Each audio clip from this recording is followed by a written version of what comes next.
Good afternoon. I'm Judy Woodward, the History Coordinator of the Ramsey County Library, and I am very pleased to welcome you to this third talk in J.B. Andersen's new series on John Adams. Today's topic is Adams Fights for Liberty and Quarrels with Jefferson. Today's speaker, historian J.B. Andersen, is long a very popular speaker with our series. His appearance today is made possible through the co-sponsorship of the Osher Lifelong Learning Institute of the University of Minnesota, with financial support from the Ramsey County Library Friends Group. We are deeply grateful to both these organizations. Before I turn the virtual podium over to JB, let me remind you just a little bit about our tech setup here for this Zoom webinar. We have both the chat box and the Q&A line open today, but we ask you to confine your comments and your questions for JB to the Q&A box. You can type in your questions at any point during JB's talk, and I'll read the questions at the end of his presentation. The chat line is only for technical issues. It's being monitored by our tech helper, Paul McClagan, and that's the place to go if you have questions about the audiovisual aspects of this talk. Our program runs for about an hour and a half, including both JB's presentation and the time for questions. We are recording this event for those who are not able to be present for the webinar, and the recording will be made available on our website within a few days. Thank you very much. And now let me turn things over to our speaker, JB Andersen, for this talk on Adams Fights for Liberty and Quarrels with Jefferson. There were a couple of questions last week. One or comments, one about Thomas Paine and one about tar and feathering. And hang on a second,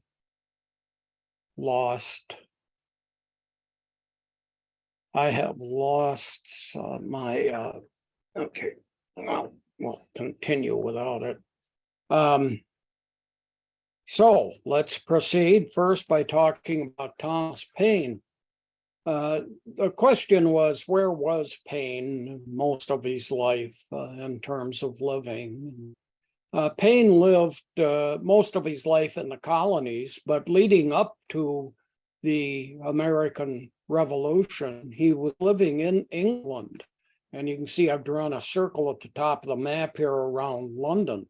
And about 40 miles south of London is the city of Lewes. And that is where Thomas Paine lived from 1760 to 17. JB, I don't think you're sharing your screen. Did you intend to share your screen? Thank you. I knew something was wrong, but couldn't quite figure it out. And we're talking about Thomas Paine and where he lived. It was a question from last week. And Paine lived in Lewes at the bottom of the map you see on your right here. So he's about 40 miles south of London, and you can see it was very close to the English Channel, about 5 miles from the coast there. Ben Franklin contacted Paine when he was living in Lewes and said, hey, there's a lot of action over here in the colonies. You better get back. Things are happening. And when he returned is when Paine wrote his pamphlet, Common Sense, about colonial relationships with Great Britain.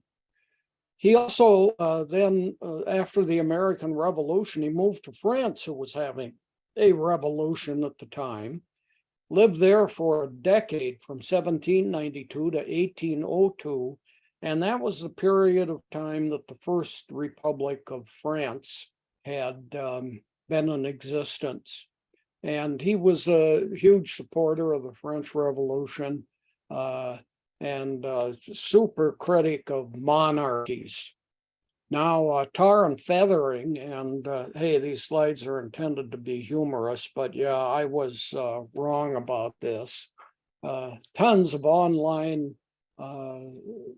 websites about tarring and feathering, and they state that it rarely leads to death, almost never. So I admit to wrong speaking, but times have changed. I had been told differently. In the 1700s, the British stated that it did indeed cause death, but this was probably an attempt by the British to be very accusatory about the colonials and their treatment of tax collectors, and they were blaming them for the deaths of people who were being tarred and feathered.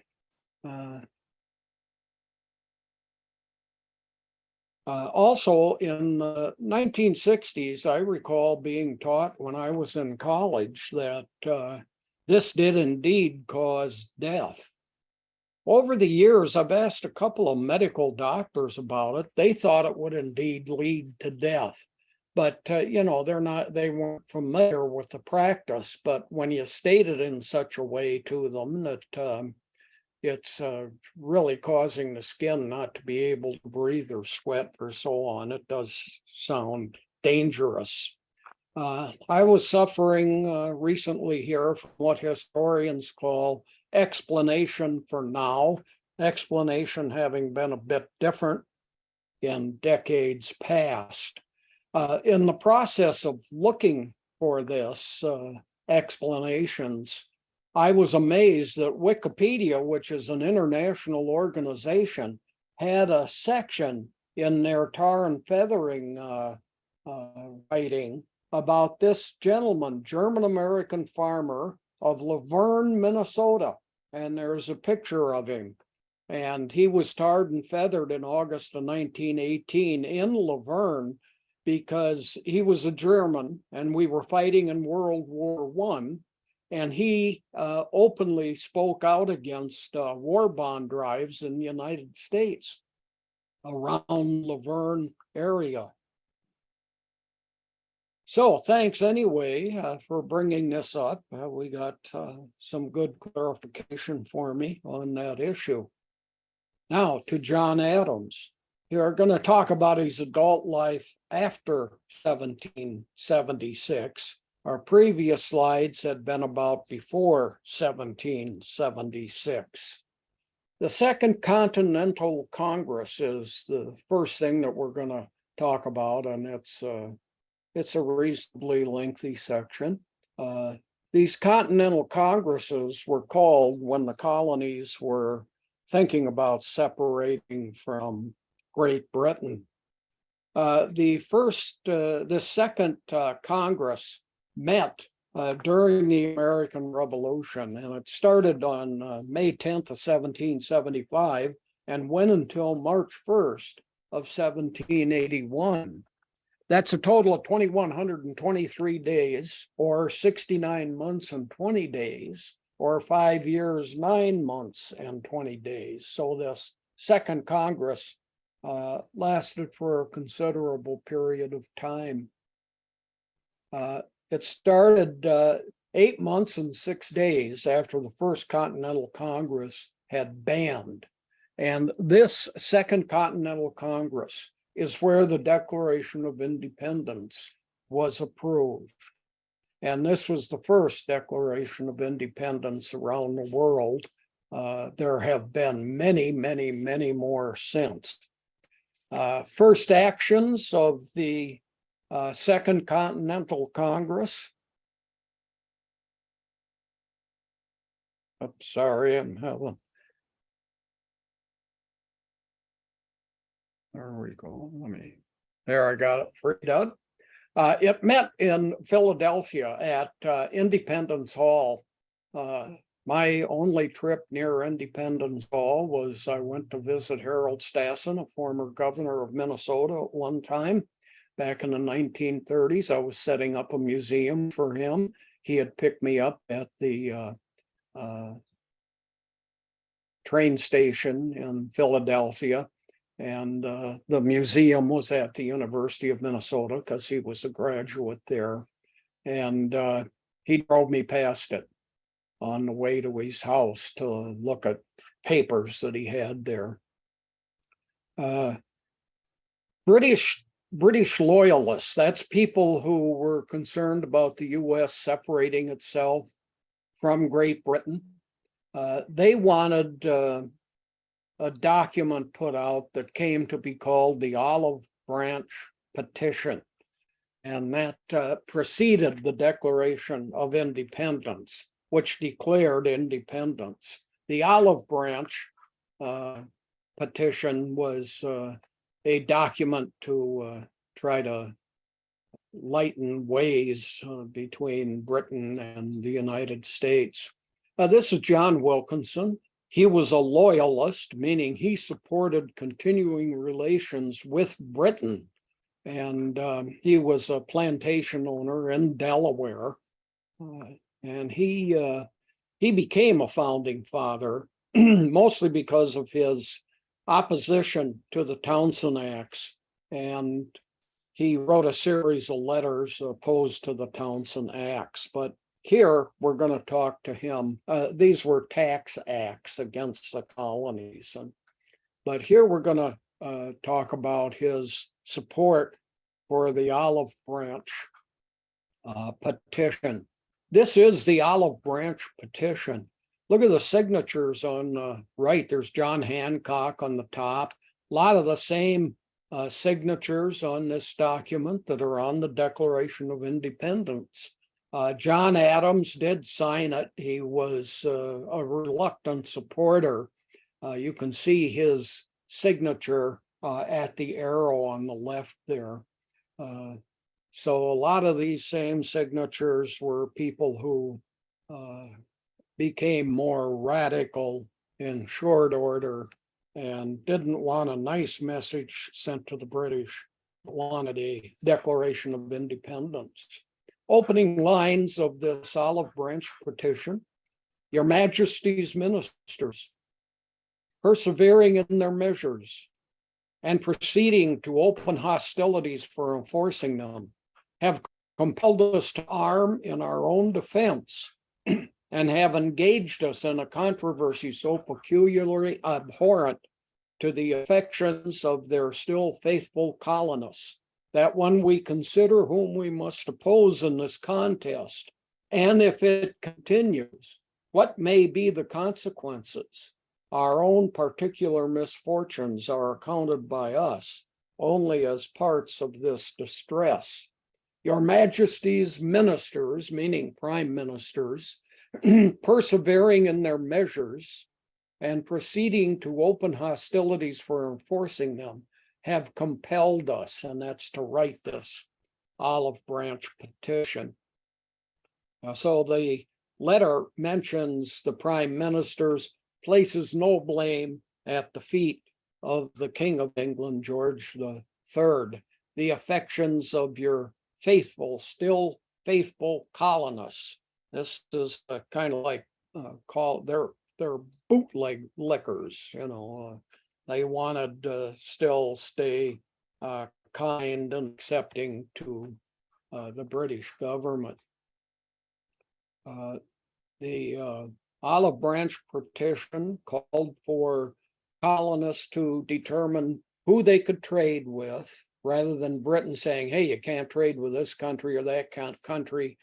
You can trade with us and we'll send goods to those other countries. And the colonists also wanted to set their own tariff laws. Those are taxes on goods that are brought into the colonies, help protect American businesses, and they also aid colonial governments in getting certain things done. So one of the things that was asked for in the Olive Branch Petition was the right to our own trade and the right to set our own tariff laws.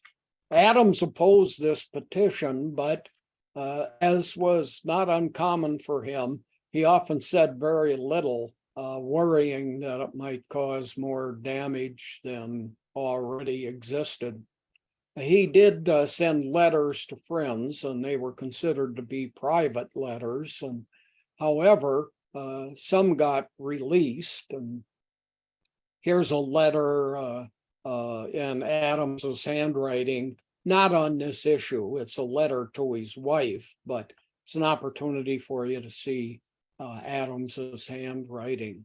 Adams was certain that it would be impossible to avoid war with Great Britain. And letter went public, and that made him even more of an outcast among the loyalists, the people that supported Britain. So arguments began as a result between Adams and Dickinson, who was responsible for the Olive Branch petition.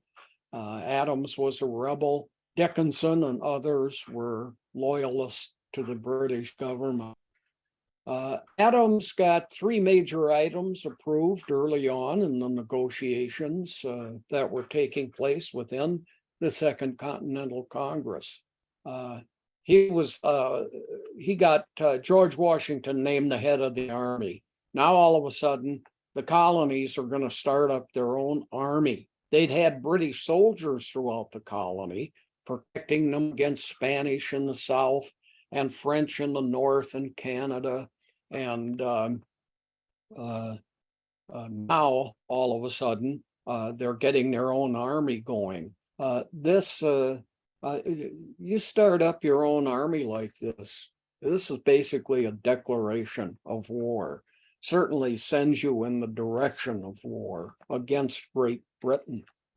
He also, Adams also got legislation passed that allowed the arming of colonial ships so that they could defend themselves, in particular against the British, but any other ships that might want to try to take them over. Adams wrote a manual then also, here's what a colonial navy does. Here's how you get it done.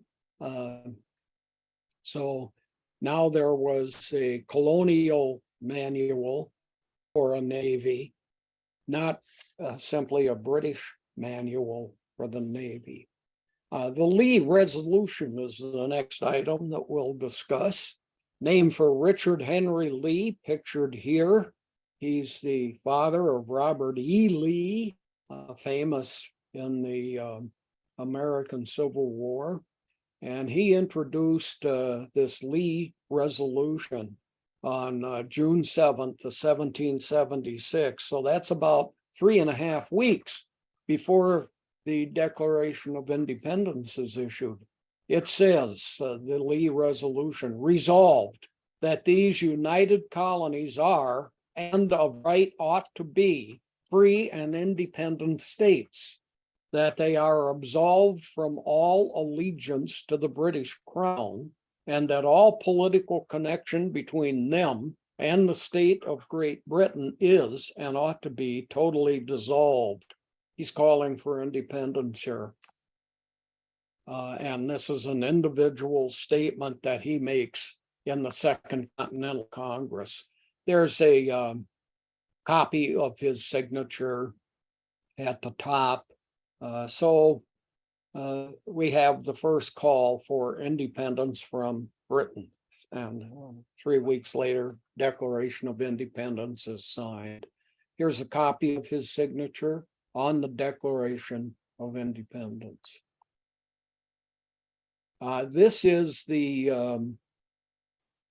Lee Resolution as it was adopted, and you can see this also had lots of signatures of members of the Second Continental Congress, including in the box I've drawn there, the second signature down is Richard Henry Lee's, supporting his own resolution. Reminder, next week, there's no class. Every third Wednesday, the library has a special session that they run, and my class, as a result, skips every third Wednesday. So make a note for yourselves that no class next week. See you April 26th, 2 weeks from today. Independence.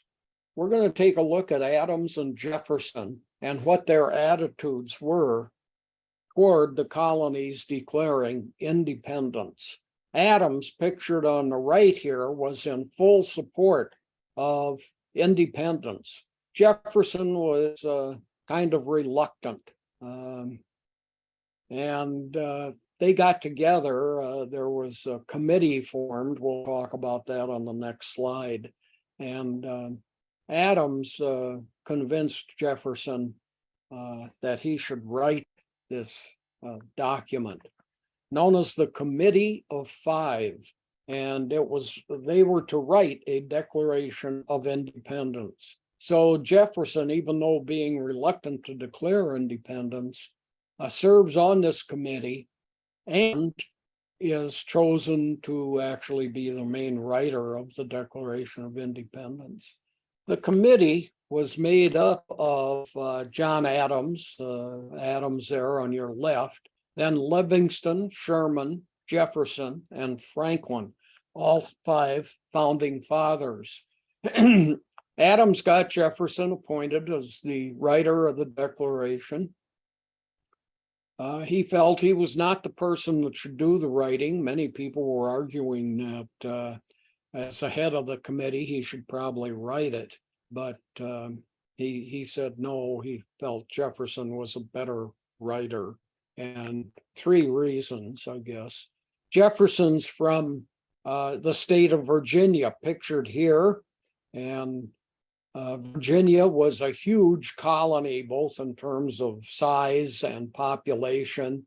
And that would lend a great deal of support to the document. The fact that it was written by someone from so powerful a colony. Strange shape to the state of Virginia compared to today. There's a reason for that. West Virginia had not broken away from Virginia yet. West Virginia was a lot of anti-slavery people there. So during the Civil War, it became a state of the United States. I think it was 1863. And Virginia became just what you see in white on this map and remains that way today. And West Virginia in the yellow there became the separate state. And if you look up at the top of West Virginia, look at that arm that reaches straight up. Talk about that in a bit. Adams stated that he was kind of unpopular among the colonials. He didn't have the best of reputation among people throughout the colonies. Consequently, he should not be writing the document. And he stated that Jefferson also was a much better writer. Jefferson had written lots of wide variety of things compared to Adams. And so Jefferson got the bid to write the Declaration of Independence. Let's take a quick little side note here about panhandle states. Here's West Virginia that I showed you. Many people don't think of it as a panhandle state, but there it is. Idaho is a panhandle state. Nebraska, shown here, is a panhandle state. So is Alaska. It's got a double panhandle, a group of islands stemming off from the south to the west, and a continuous piece of land stemming off from the south to the east. So it's a double panhandle state. Oklahoma has a panhandle. Texas has a panhandle. Florida has a panhandle. Maryland, look at the state of Maryland there, quite a panhandle. Connecticut, panhandle down on the bottom, just a short little stubby one. That's 9 panhandles in 50 states. That's 18% of all states have a panhandle. Anyhow, okay, for fun. Back to the Second Continental Congress and their approval for declaration. Time came for the Congress to vote on the document created by the Committee of Five, written by Thomas Jefferson, and loyalists to England, of course, within the Continental Congress did not like the document. They didn't want to be independent from Britain. But the way this was decided, they were in a minority, and it got decided not by each delegate getting a vote who was at the Second Continental Congress, but you took a vote within each colony, and whoever won, then that colony's single vote went to approval of the declaration. And 12 colonies voted to approve it. They had a majority of their representatives at the Second Continental Congress that approved of it. Only one state did not take it under consideration, and that was New York State. They cast no vote. Role of Adams in the Second Continental Congress. Cinnamon role of Adams in the Second Congress. In the 2,123 days of the Second Congress, Adams served on 90 committees, gigantic number of committees, and he chaired 25 of them. To this day, in the U.S. Congress, that is still a record for the number of committees any individual has served on or chaired.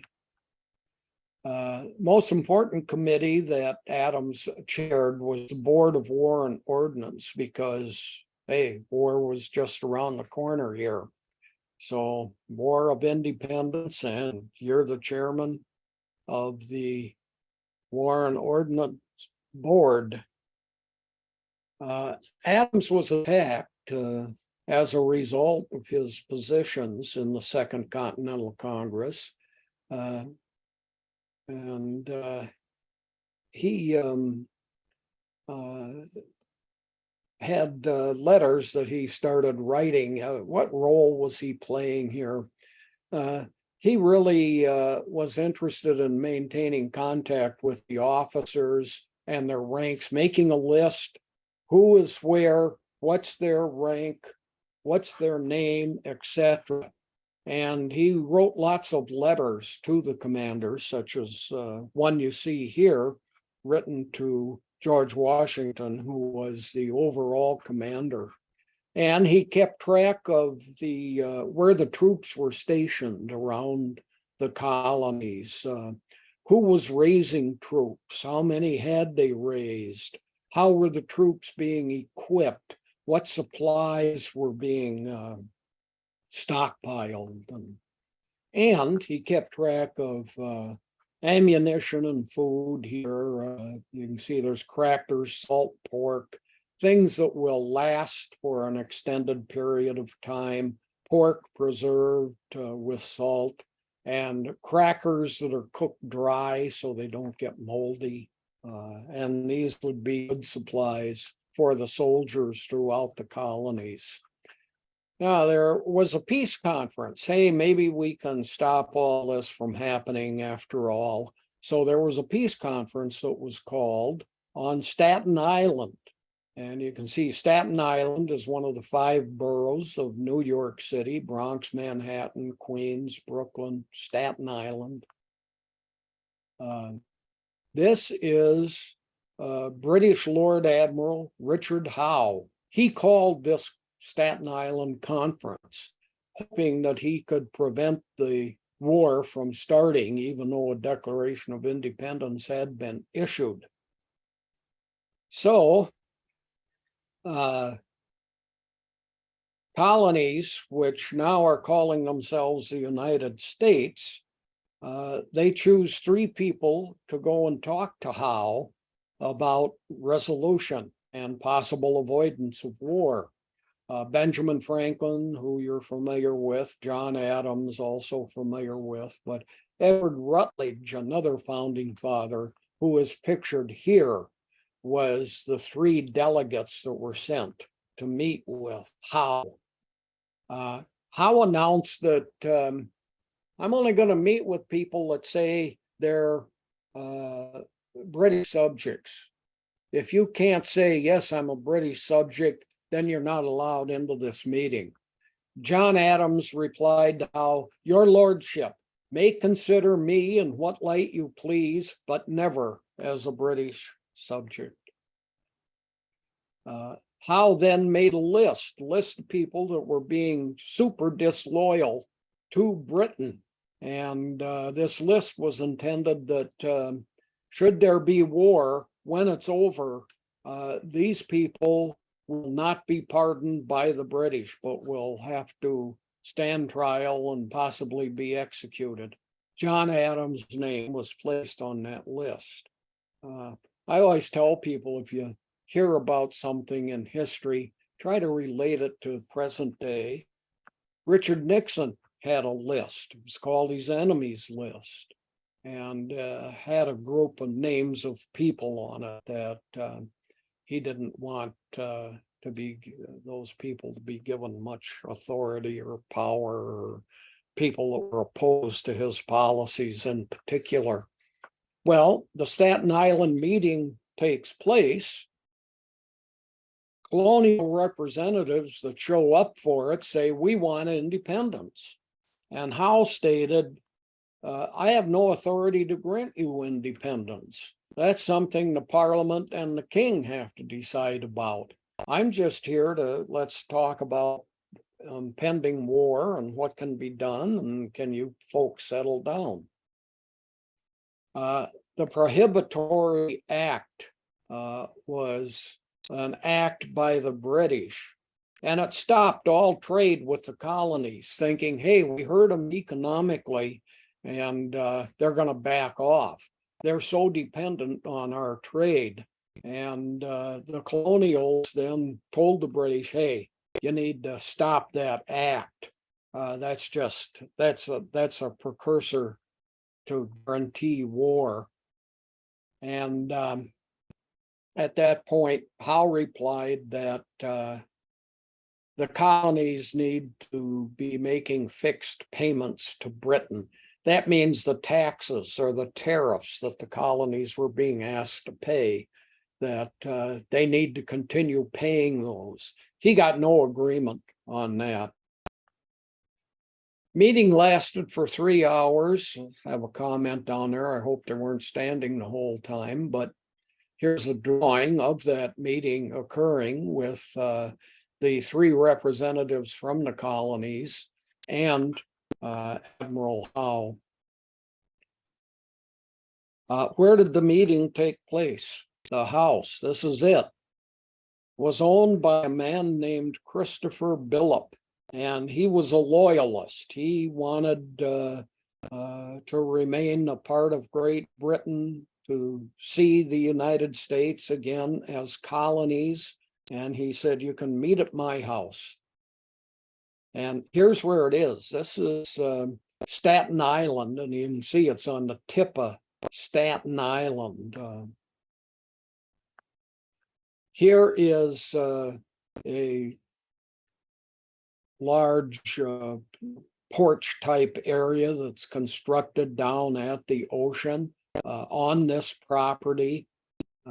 So you go visit that house, you can walk out onto this large area, this large constructed area here, and just view the ocean. Here are a couple of interior shots of the home, dining room and kitchen area, and a stairway up to the 2nd floor. Adams as a diplomat, and this is really something. Adams spent a tremendous amount of time as a diplomat for the United States, and we're going to talk about his several assignments. There's 4 of them. He was a commissioner to France. That's basically the same as an ambassador. He was an ambassador to Holland, and then he was a commissioner for the Treaty of Paris.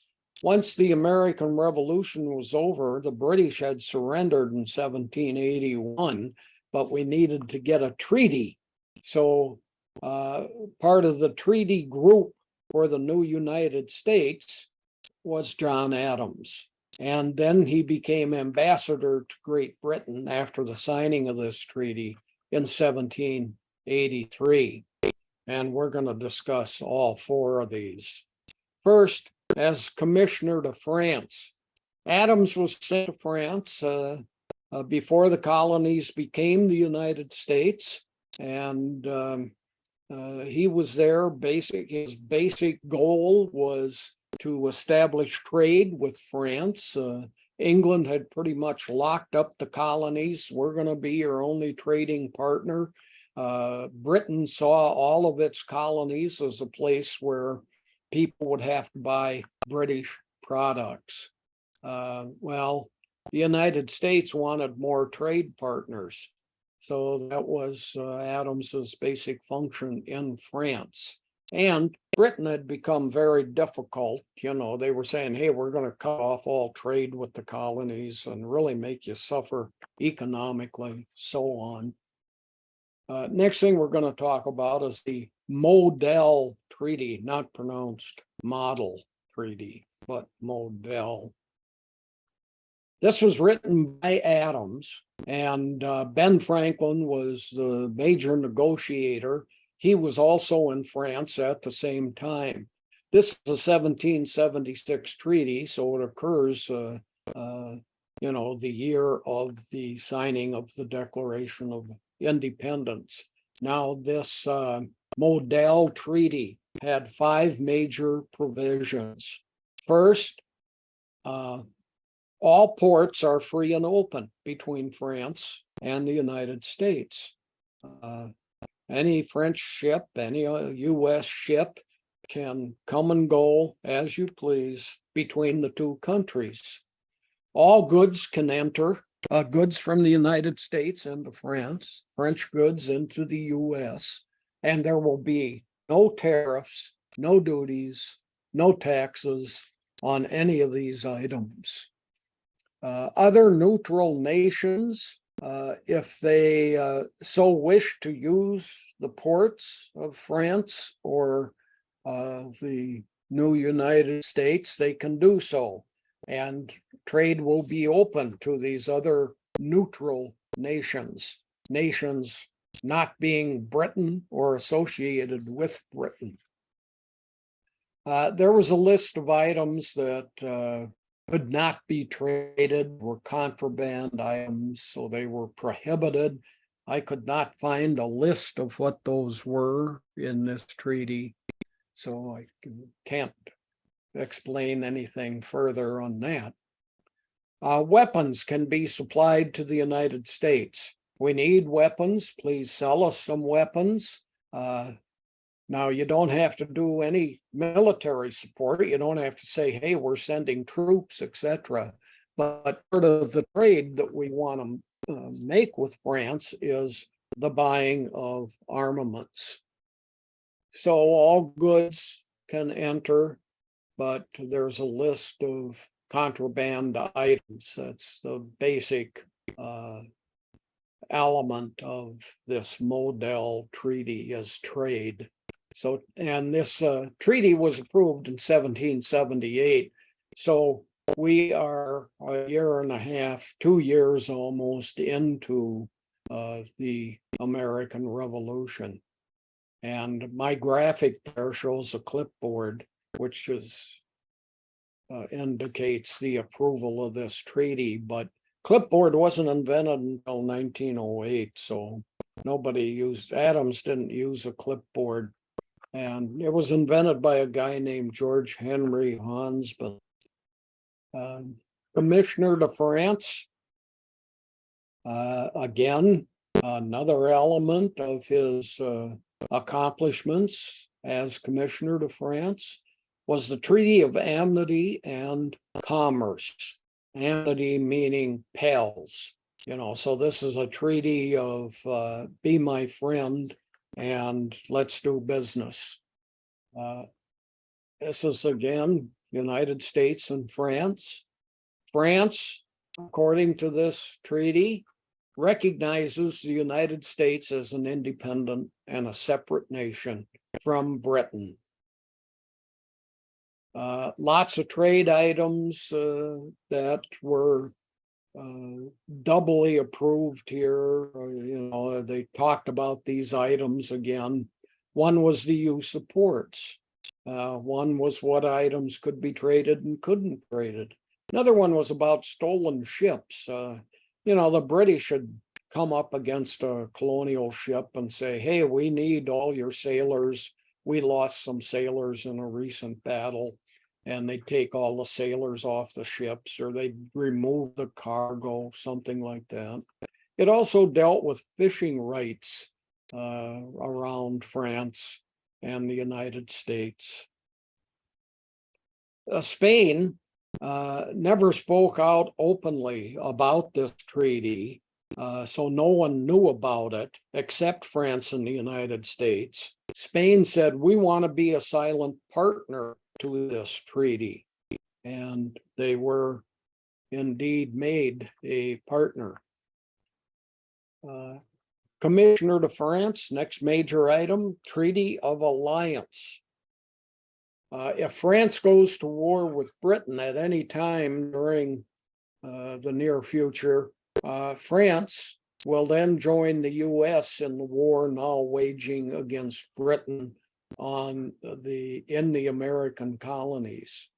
So France says, yes, we'll go to war with you if Britain comes to war with us. Land distribution. What's going to happen to all this land in the United States? A lot of it's owned by British.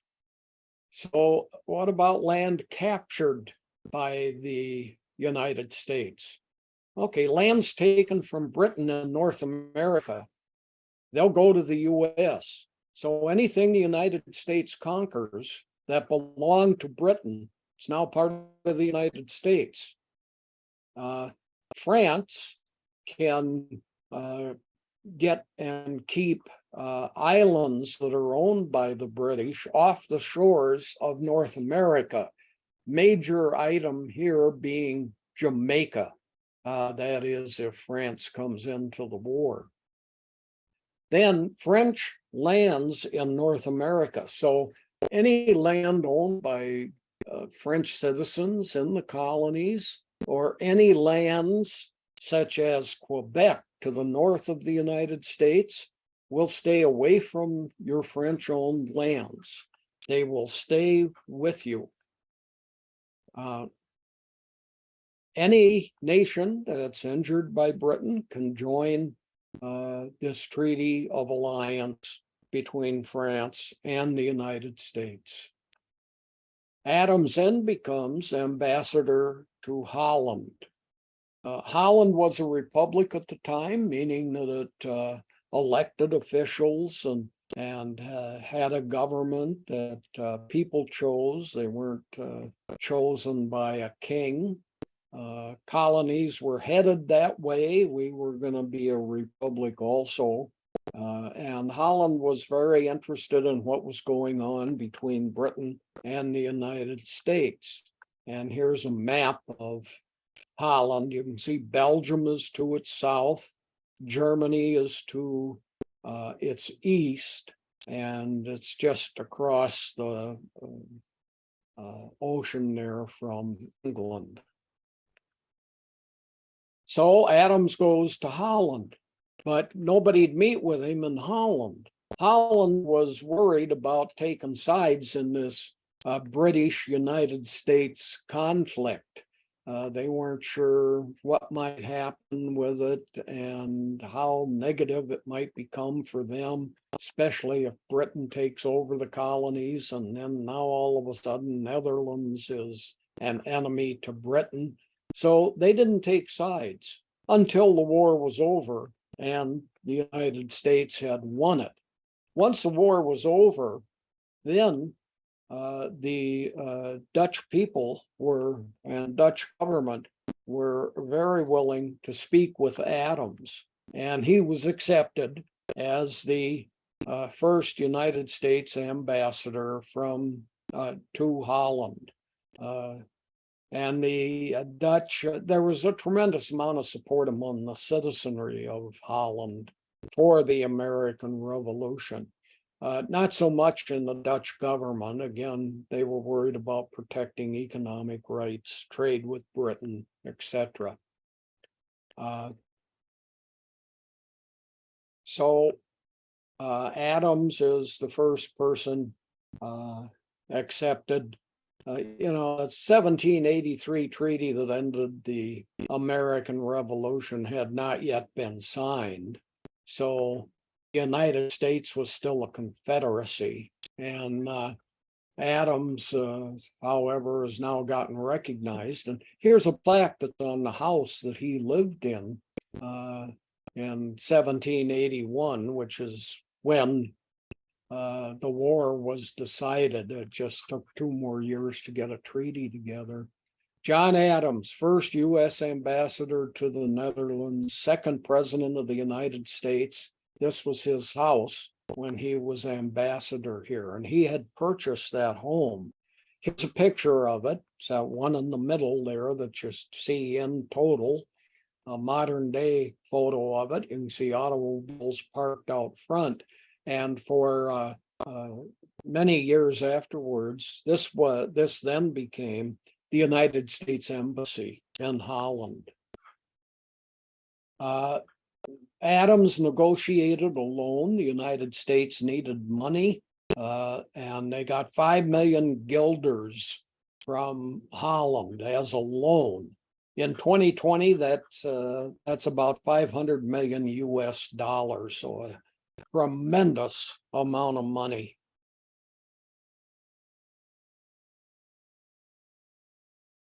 Unless you're Elon Musk, I guess.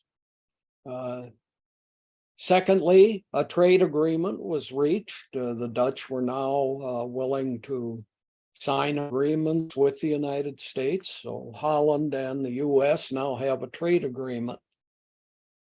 Then we need a peace treaty for the American Revolution. Adams is appointed as a commissioner to the Treaty of Paris.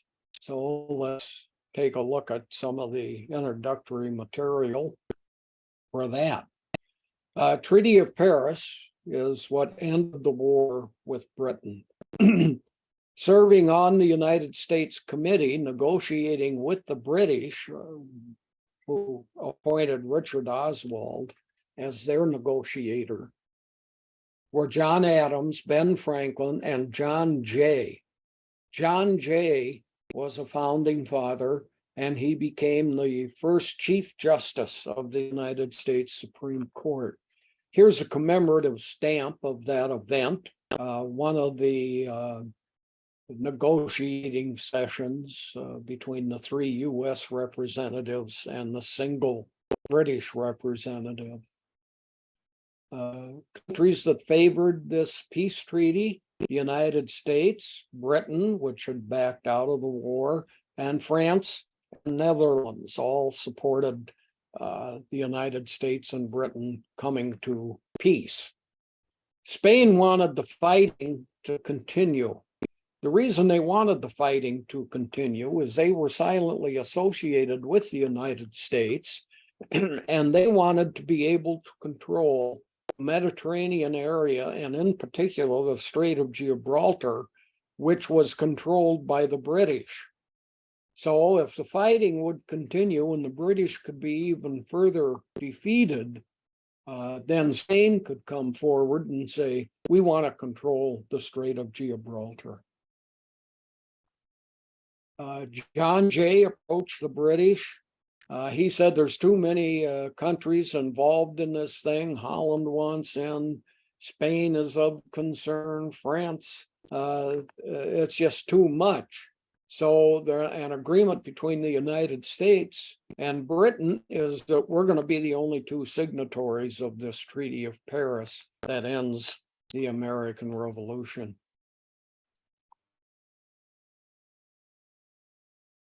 The British were hoping that this new friendship between the United States and France would come undone. Britain wanted to be the only trading partner continuing with the United States. They still had lots of money that they could be making from this. And so there was this economic situation was a major element moving forward in this Treaty of Paris. So the negotiations from London up in the upper left of this map across the English Channel and down to Paris. Since the French were no longer involved in the negotiations, this looked like a nice, peaceful, moderate area, somebody without a vested interest. You're not meeting on the land of the two combatants. And so they would meet in Paris. There came to be so many treaties of Paris. If you look at the lower part of the map where Paris is pinpointed there, you can here, you can see here's Versailles over here. The Treaty of Versailles is what ended World War I. And the reason that the negotiations were moved there is because historically there were so many treaties of Paris that the participants in negotiating the end of World War I said, we don't want another Treaty of Paris. 8 provisions in the Treaty of Paris that we're going to look at. First of all the land to the east of the Mississippi River, that's from Wisconsin, Illinois, and Mississippi over to New York State and Georgia and that area, all of that land becomes the property of the United States. And the Mississippi River itself will remain open to British navigation as well as United States navigation. So the British get a right to use this Mississippi River as a thoroughfare. Second item is all the land north of Florida belongs to the United States. The reason north of Florida is Florida wasn't a colony. It was owned and controlled by Spain. So the 13 colonies were Georgia and north up to New Hampshire. Maine was not a state yet or a colony. And so all land from Florida, from Florida's border to the Maine's border was to be the United States. Northern border of the United States, where's that going to be? Well, a line was established through the Great Lakes, and it has remained constant ever since, has not changed. So this current borderline you see here in purple was negotiated at the Treaty of Paris in 1783. So these first 3 provisions all deal with borders. Northern border of Florida, southern border of Canada, or the northern border of the United States, and the Mississippi River to the west. U.S. was allowed fishing rights along Canadian and French properties here. The British controlled much of Canada. They and this area in light blue here, it's known as the Grand Banks, loaded with fish. So the United States wanted to be able to fish there. So part of this treaty was, even though this isn't part of the United States, it's a part of Britain, you can go ahead and fish there to no consequence. The Grand Banks were shallow, very shallow for an ocean, 50 to 300 feet. Sounds like a lot, but once you got out past the Grand Banks, the depth increased to about 2,300 feet. It ran about 350 miles, this area that could be fished from the north to the south. and about 420 miles from the east to the west. This area was full of primarily cod, herring, haddock, and mackerel, all fish types. At the time, the greatest fishing area in the world.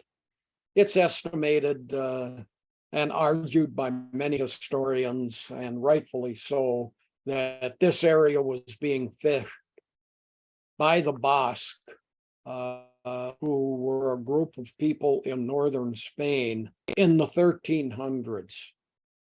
This is more than 100 years before Columbus is credited with having discovered the Americas.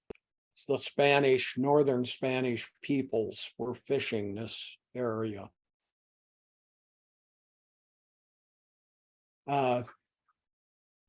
Another element here of the 8, number 5, is that British owned property inside the United States. This isn't just the government of Britain, but private citizens who own land in Britain. That land could remain under their ownership. They would be allowed to recover it. When the war started, it was taken over by the colonies, but now it's going to be given back to the people who owned it, or the country who owned it, Britain. Well, what about people living in the United States who remained loyal to England? They had property that they owned here, but they were residents here. Well, all people who were US citizens and who were loyal to Britain, their property could be returned to them. And that ownership would last forever, in perpetuity, or until they sold it. Britain declares the US an independent nation. That's part of the Treaty of Paris. You're no longer a part of Britain. Pre-war debts have to be paid by both sides. Britain isn't going to pay off colonial debts. Colonies aren't going to aid in paying off any debts that the British might have had. All prisoners of war are to be released. That was a pretty simple task. Part of the problem was getting them returned home. Many had a very long walk, a ride, voyage they had to try to arrange in order to get back to their home places. And finally, British forts in US territory has to be abandoned, and as soon as possible. Most of those forts were all around the Great Lakes. British made separate agreements. Countries that had supported the United States, that was Spain, France, and then Holland. And so Britain went ahead and made separate deals with those places. What are the results of this Treaty of Paris? What came of it? United States boundaries were enlarged all the way to the Mississippi River, as we've discussed. But I mean, that sounds like, okay, the British are saying we own a whole bunch of land, but it was to their benefit. It wasn't them giving anything up. They figured if the United States would increase in size, more people, a geographic size, more people would immigrate into the United States. That would increase the US population and make trade with Britain an even more profitable enterprise than if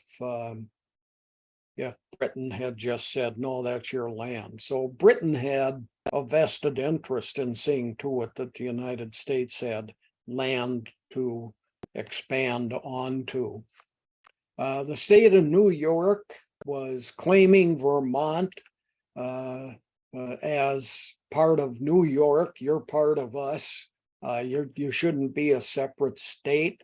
Vermont had been claiming, no, we're a separate state. we'll even say we're a separate nation.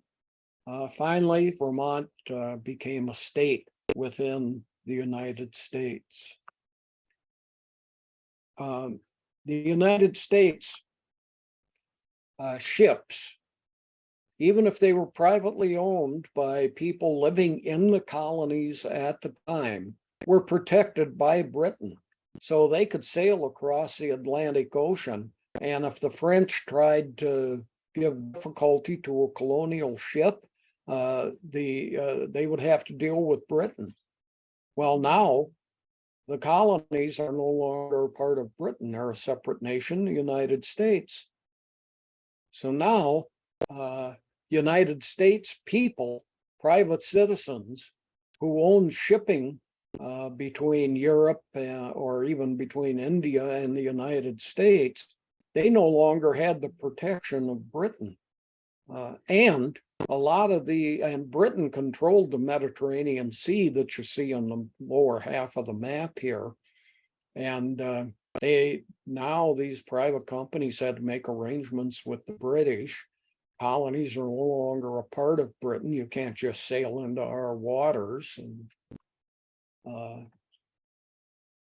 so that became a limitation.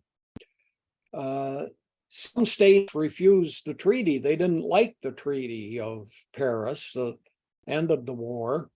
They didn't like the fact that the British got to keep their property. They didn't like the fact that the British didn't have to pay war debts that they had assumed within their state.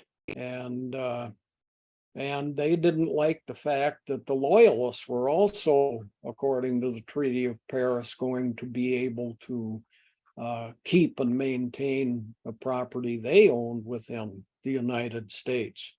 So a lot of states said, nope, we're not going to honor that provision of the Treaty of Paris. Florida, which is owned by Spain, Spain was claiming that we own all the land north of Florida, all the way up to the Lake of the Woods in Minnesota. So that had to be dealt with, and never was. Spain had been cast out of the negotiations of the Treaty of Paris. It was a document simply between the colonies, the new United States, and Britain. Spain was no longer involved, nor was France.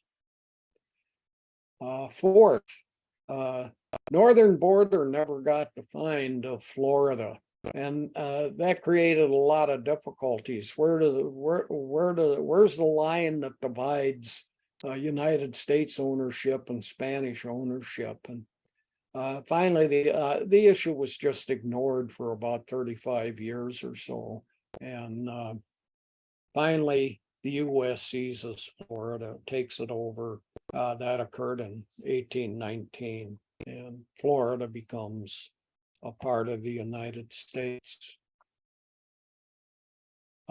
Trade, economics were not a part of the Treaty of Paris. There was no agreement about what would happen between the United States and Britain concerning trade.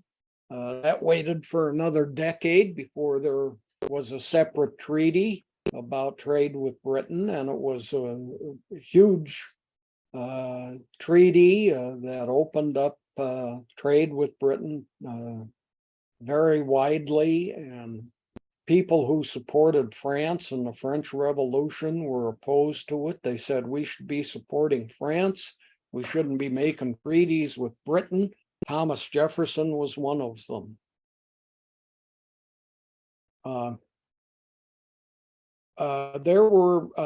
This is a map of Lake Erie, Lake Ontario at the north. And you can see forts to the south. And many of those forts were British controlled. And part of the Treaty of Paris was you're going to get out of those forts, out of U.S. territory, which goes all the way to the Mississippi River, and you're going to move north into Canada, which you control. and that was agreed to, but it didn't happen, not immediately. British hung around. They even built more forts in the area. You didn't pay your debts, so we're going to build forts, is what the British were saying. It was Jay's Treaty. This is the same John Jay who became the first Chief Justice of the United States Supreme Court. It was Jay's Treaty in 1794 that got the British to abandon these forts inside the United States and its territories all the way to the Mississippi. Now Adams becomes a diplomat to Great Britain. And again, here's a conflict between Jefferson and Adams. Adams is going, yeah, I'll negotiate with the British. Jefferson saying the French are having a revolution just like we did. We should be supporting them. We shouldn't be talking to Britain. So not only was that a problem within the United States, it was an individual problem between Adams and Jefferson. So Britain and the United States are now blaming each other over conditions provided in the Treaty of Paris.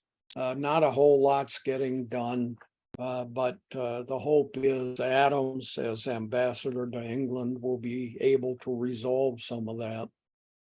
John Adams met with King George III twice, when he became ambassador to England and when he left. And the period of time, the 2 years in between when he was ambassador to England, he never had access to the king. Adams stated that the meetings went well, relationships were good. He had a very pleasant time with the king, but it was really Parliament and prime ministers that Adams needed to deal with. He said they talked about, well, we're separated by an ocean. That's a lot of open water, and we have different governments now, and stuff that didn't matter much is what got discussed. We do have a common language. We have a similar religion. So the king made two statements according to Adams. He said, I didn't like agreeing with the loss of the colonies. I'm the last person to agree to the loss of the colonies, but I'm hoping for good relations with you folks. And secondly, he heard Adams didn't support the French, and Adams stated, I'm aligned only with the United States. And again, this was a sore point between Adams and Jefferson. Adams reported that during his 2 years in England, he was followed constantly, 24 hours a day, his entire stay there. And he assumed that these were agents of the king, not agents of the civil government there. The departure meeting, the king stated to Adams that I'll support the Treaty of Paris, I'll support its obligations, thanks and goodbye.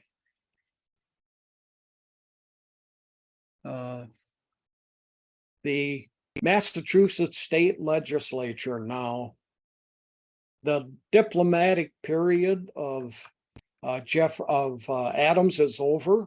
He returns to the United States and he goes, well, I'd like to serve in the government of the new state of Massachusetts. So he gets elected to the Massachusetts state legislature and serves there for 4 years from 1779 to 83. This is before the Constitution is written and approved in 1789. So it's during the United States Confederacy. One of the big things that needed to happen in each of the separate states was that they were going to write constitutions. What are we going to be like as a state governmentally? And Adams served on a committee of 3 people that were assigned in the Massachusetts state legislature to write a Massachusetts state constitution. And then in that committee of 3, he was appointed as one guy who would write the document. And he wanted 5 major points included in the setting up of the state of Massachusetts, a 2-body legislature. So that's, like a House and a Senate, for instance, such as the federal government is today. He wanted an executive branch, in other words, that'd be a governor, but he wanted this governor controlled by a council. So anything the governor did, if there's 12 people on the council and 8 of them vote against what the governor did, then that cannot become the law of Massachusetts. So a 2/3 vote of the council that controls the executive vetoes any executive actions. The judicial branch, they would review all the actions of the state government, laws of the state legislature, and they would be appointed to life terms. A lot of this should be sounding familiar. It ends up in the American Constitution also. Individuals have a duty to worship a supreme being.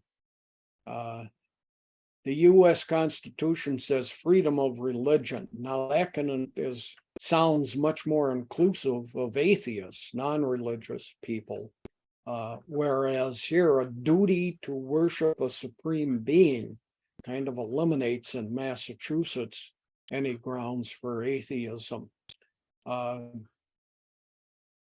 So no religion is mentioned. Christianity isn't the religion that's mentioned, or any sect of it, such as the Quakers, which dominated Pennsylvania, or the Church of England that dominated New England area.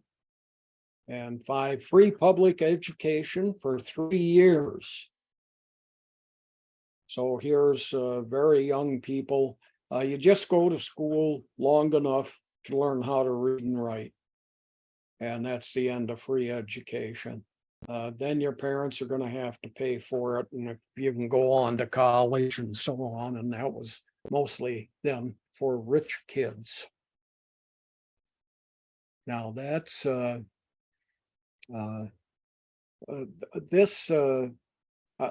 well, in the Massachusetts state legislature, Adams was one of the several people that founded the American Academy of Arts and Sciences. It still exists today. And here's a logo of them. He founded 1780. Now, we can talk about the Constitutional Convention. I think we could reserve that for next time. Judy, may we stop here and see how much time we have left? We have about 15 minutes left, and we have 8 questions. So I think stopping here would be great. We can go on to the questions. And I'll say to those of you who have questions but have not yet typed them into the Q&A line, now is your chance. We'll get to as many of the questions as we can. All right, first question. Where did the financing for the Continental Army come from? Were they levying taxes? How did they get the money? Well, there were debts, and they were borrowing money from colonial banks that were open to the United States.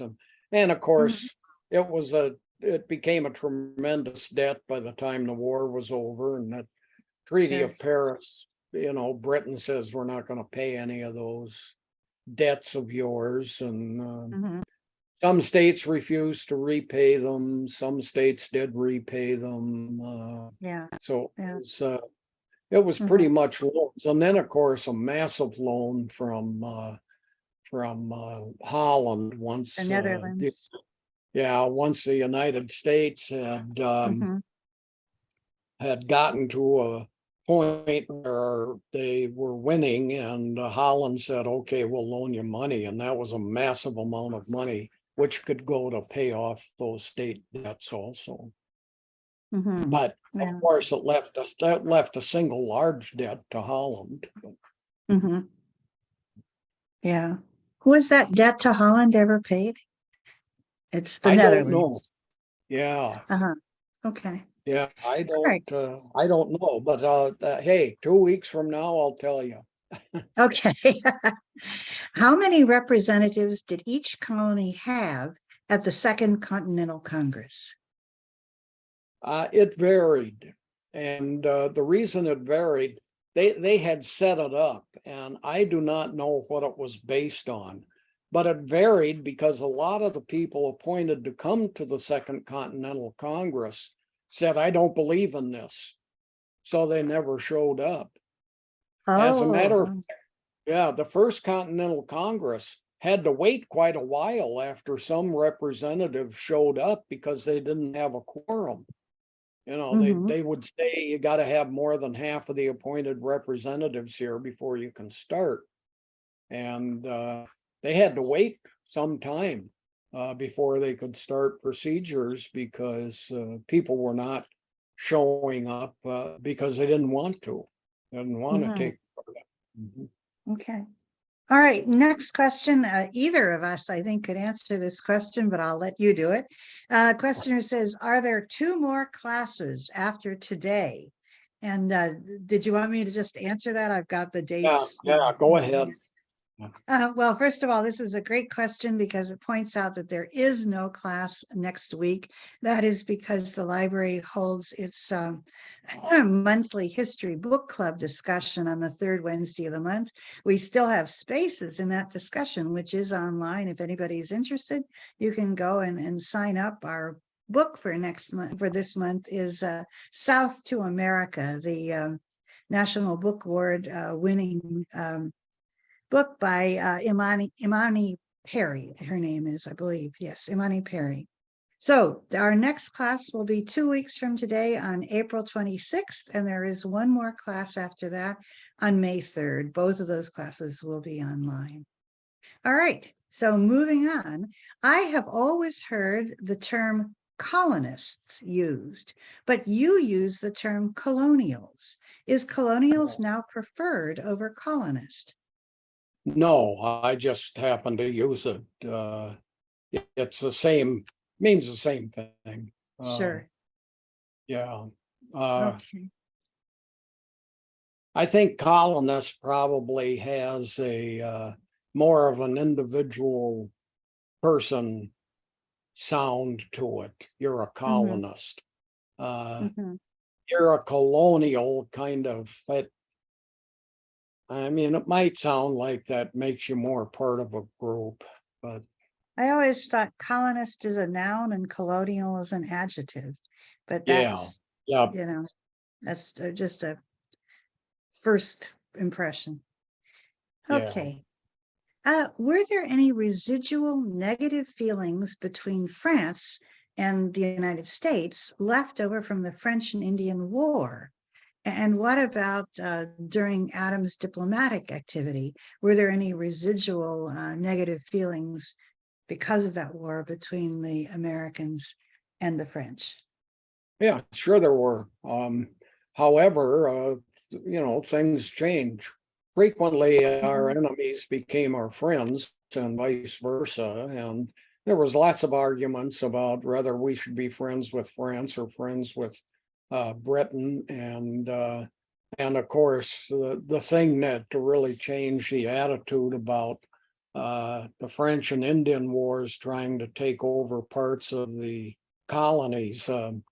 This was not when the United States, French and Indian Wars were 25 years roughly before Mhm.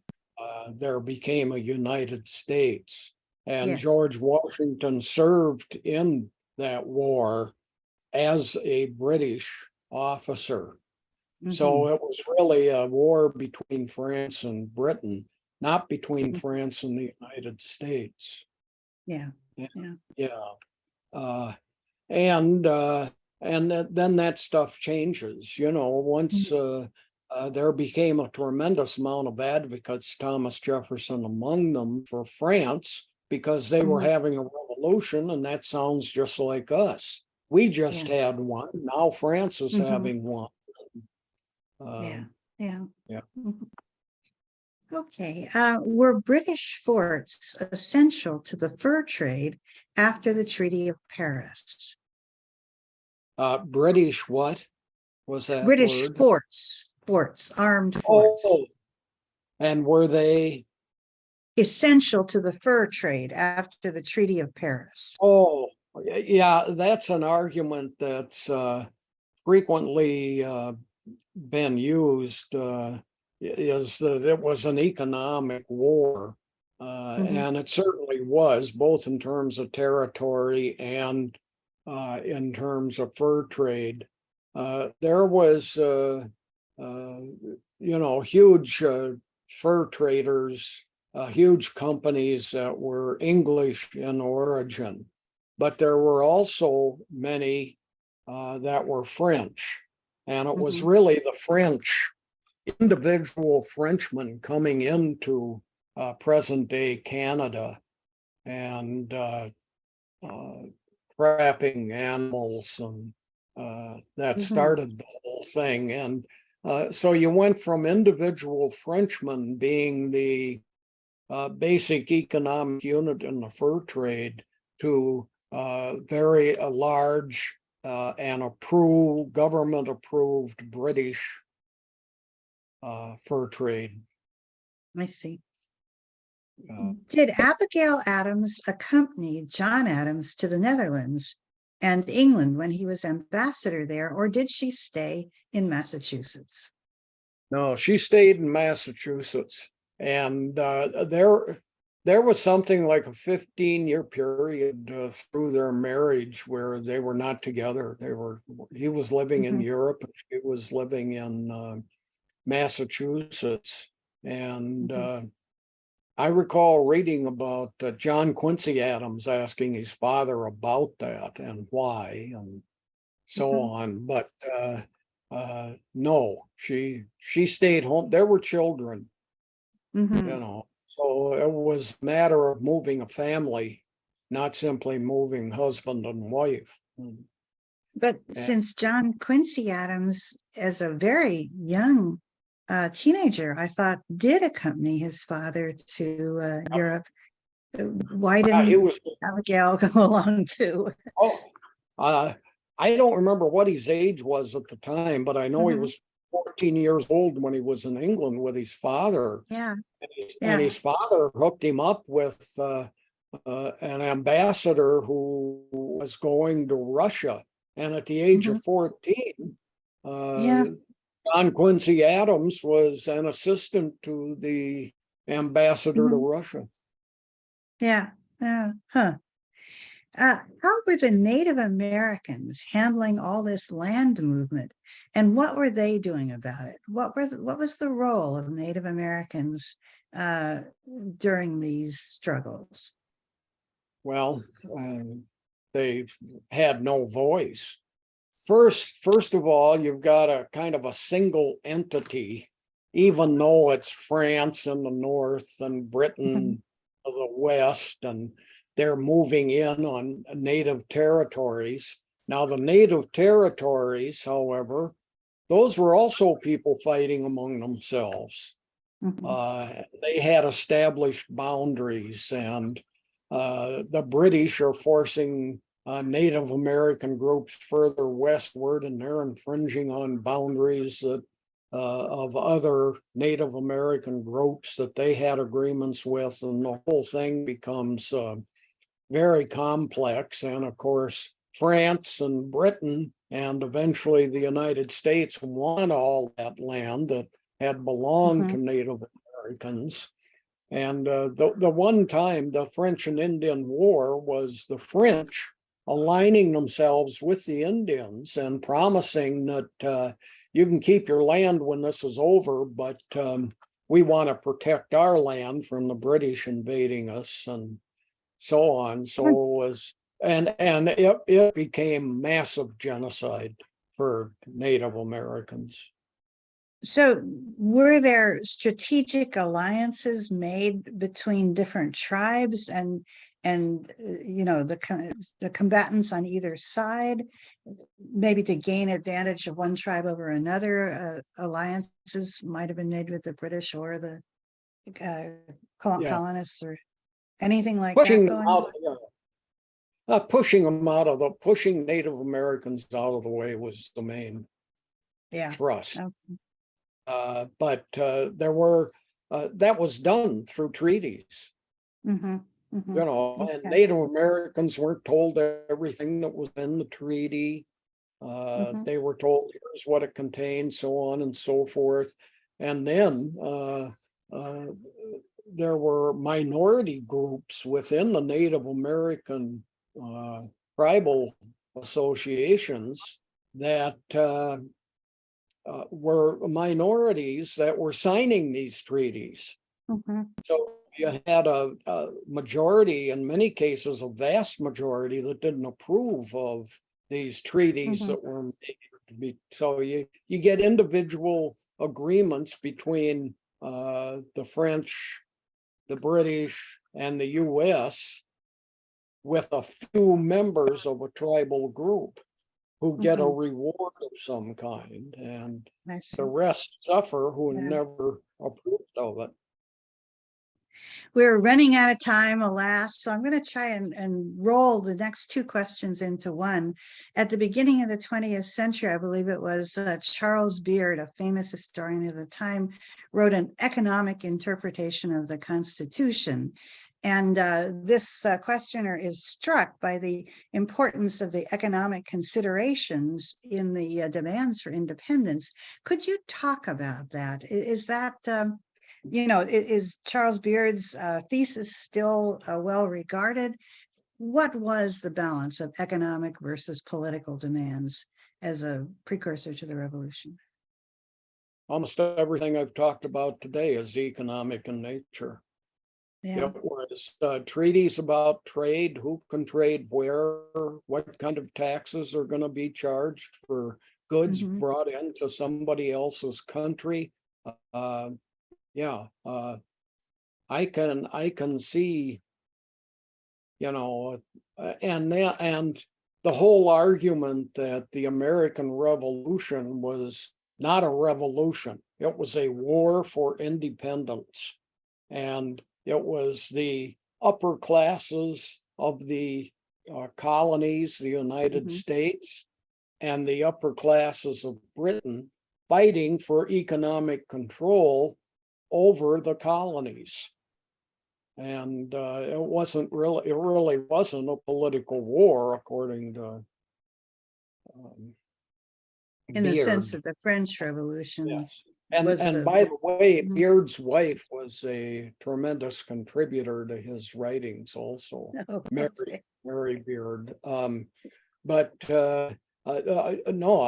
It's very easy to see that this is an economic argument. Much of what went into these treaties ending the American Revolution that I call the War for Independence,